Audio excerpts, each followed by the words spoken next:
Bonjour à tous, bonjour à toutes.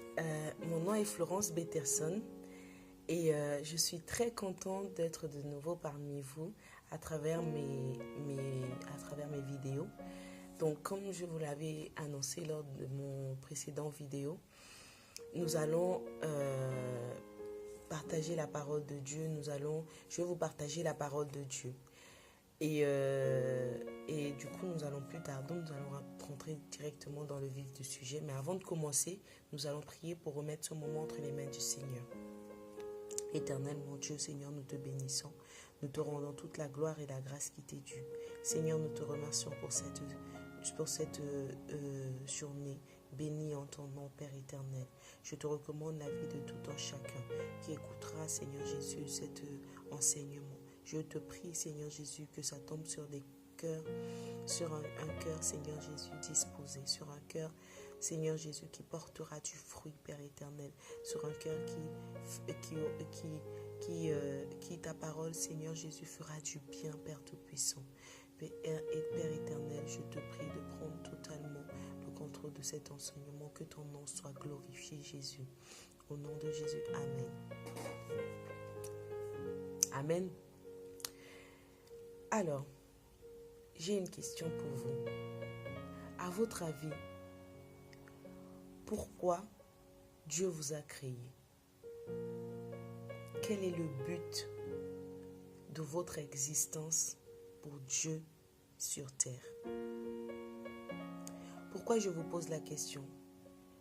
Parce qu'en fait, lorsque nous regardons le soleil, nous voyons en fait que le soleil a été créé. Il a été créé pour un but. Son but, en fait, c'est de éclairer la terre et d'annoncer que il fait jour. Et cela, en fait, nous pouvons le voir, en fait, que Dieu, en fait, c'est un Dieu infiniment grand dans sa grande et puissante autorité. Dans son infinie grande intelligence, il est la sagesse par excellence. Il est la sagesse par excellence et cela nous pouvons le voir dans sa parole. Il y a un homme qui a dit que lorsque tu rentres dans une maison, tu vois de la lumière. Qu'est-ce que tu te dis? Il y a quelqu'un qui est passé par là. Tu arrives sur terre, tu ouvres les yeux, tu vois le soleil. Tu dis quoi? Le soleil est là avant toi. C'est que forcément, c'est quelqu'un qui a permis qu'il soit là. Tout comme quelqu'un a permis que tu sois là. Et cette personne-là, c'est nul autre que Dieu. Celui qui a créé les cieux et la terre. Et ce n'est pas un slogan que Dieu a créé les cieux et la terre. C'est démontré dans sa parole. C'est annoncé dans sa parole. Et notre étude en fait portera justement sur la parole de Dieu, sur 2 livres. Le premier en fait c'est le livre de Genèse à partir du chapitre 1. Et le deuxième c'est le livre de Job à partir du chapitre 38. Le livre de Genèse en fait parle du commencement, de l'origine de toutes choses, de l'humanité, de l'univers et de tout ce qu'il contient. Et en fait, lorsque nous lisons Genèse à partir du chapitre 1, nous pouvons voir en fait comment Dieu a créé toutes choses, comment toute chose est venue à travers la volonté de Dieu dans son ordre parfait. Dans le premier verset, il est écrit en fait que Dieu dit, au commencement, Dieu créa le ciel et la terre. La terre n'était que chaos et vide. Il y avait des ténèbres à la surface de l'abîme et l'Esprit de Dieu planait au-dessus de l'eau. Ensuite, Dieu dit qu'il y ait la lumière et il y eut la lumière. Il sépara la lumière des ténèbres et appela la lumière jour, et les ténèbres nuit. Il y eut un soir et un matin. Ce fut le premier jour.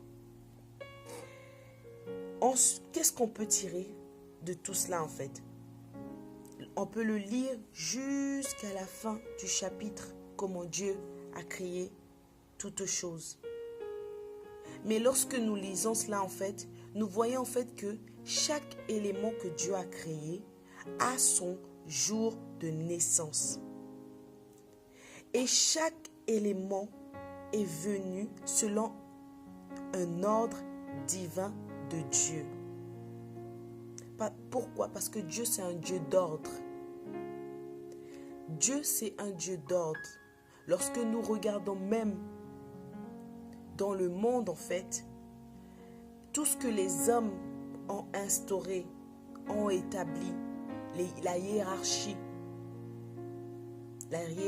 qui fait il faut qu'il y ait un roi ou un président. Après le président ou le roi vient ses sujets.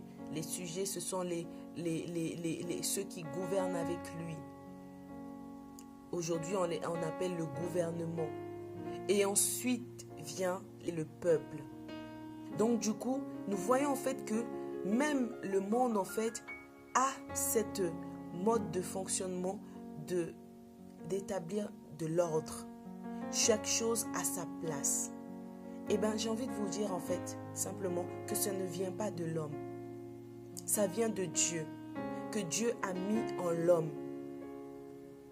Et en fait, tout cela en fait, nous voyons également à travers ce passage en fait que Dieu a créé toutes choses à son état brut. Quand je dis état brut en fait, c'est par exemple quand tu prends une bougie. Nous allons notamment nous intéresser aux bougies parfumées. Quand tu prends la bougie, tu achètes une bougie, il est à son état brut. Son état brut, c'est-à-dire avec quoi il a été façonné.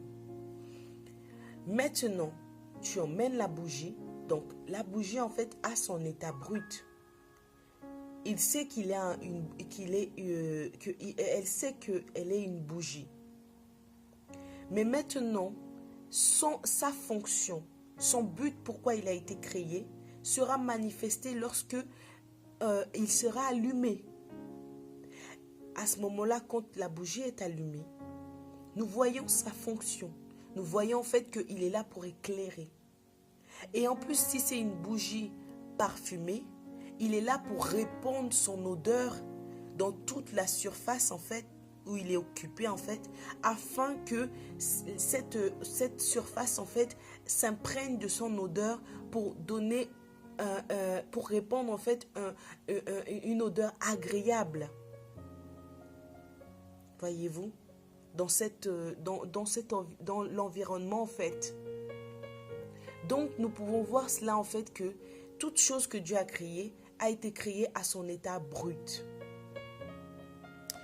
Ensuite, nous voyons également, donc pour venir à nous en tant qu'être humain, Dieu nous a créés à notre état brut.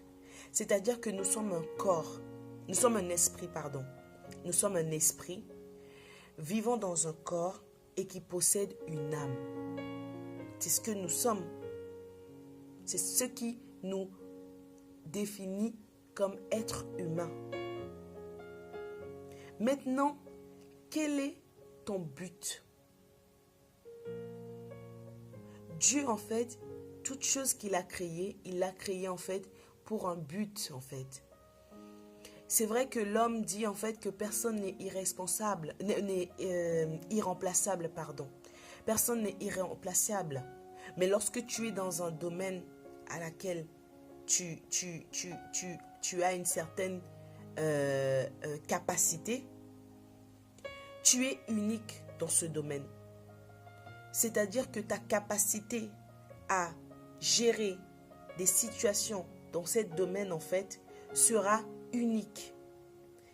Sera unique qu'une autre personne qui, même s'il exerce dans le même domaine que toi, ne peut faire. ne peut gérer. C'est pour ça en fait que nous sommes uniques, tout un chacun en fait. Personne ne ressemble à personne. Et c'est Dieu qui l'a instauré comme ça, c'est Dieu qui l'a créé comme ça en fait. Et lorsque nous voyons, la deuxième partie porte sur l'état, sur le but en fait de la création de chaque chose. Nous pouvons le voir dans Job à partir du chapitre 38. Et vraiment, quand j'ai lu ce passage, en fait, ça a vraiment bouleversé en fait ma compréhension, ça a bouleversé mon intelligence en fait. Parce que pour ma part, en fait, je me voyais très très intelligente. Parce qu'en fait, dans ma famille, on me voyait comme quelqu'un de très intelligente. J'allais faire de grandes études, tout ça. Et je m'auto-proclamais intelligente. C'est une très bonne chose. Mais lorsque j'ai lu comment Dieu a créé toutes choses, et lorsqu'il pose la question à Job, il dit à Job, « Où étais-tu quand je posais les fondations du monde ?»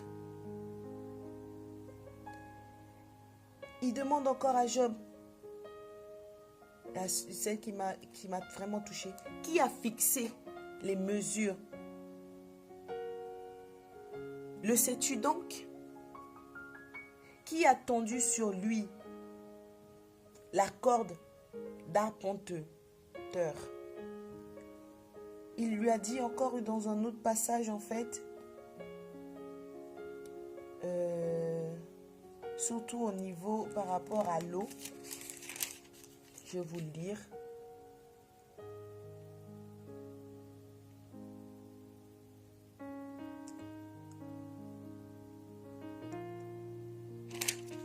Où il demande à Job,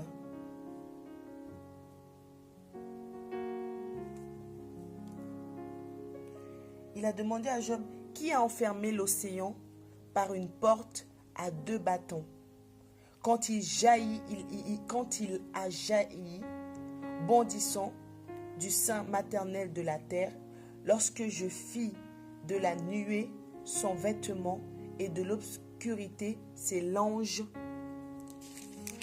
Voyez-vous, lorsque nous lisons en fait tout ce chapitre en fait, nous voyons comment Dieu évoque en fait son œuvre de création. Voyez-vous, et cela vraiment m'a beaucoup touché en fait, et m'a beaucoup interpellé. C'est pourquoi en fait ma question en fait, pourquoi à ton avis Dieu t'a créé? Il y a en toi en fait un dépôt, un but. À toi en fait d'aller vers Dieu et de lui demander sa sagesse pour pouvoir sonder les profondeurs de son cœur et connaître les desseins de Dieu pour ta vie. Afin que les desseins de Dieu qu'il a mis dans ta vie sont en toi déjà. Mais il faut qu'ils se manifestent, il se manifestent dans le visible. Il y a un pasteur qui a dit, la connaissance, le commencement, de la sagesse, c'est la crainte de Dieu. Il faut avoir la crainte de Dieu. Il est très important en fait, parce qu'au travers de la crainte de Dieu, tu donnes à Dieu sa première place, sa place ultime qui lui est due, la première place dans ton cœur. Le respect, l'honneur, la droiture et de marcher juste devant lui. Dieu nous aime et Dieu a un plan parfait pour la vie de chacun d'entre nous. À nous en fait d'aller nous prosterner devant son trône et de lui dire que Père, je ne suis rien sans toi. Père, je ne serai rien sans toi.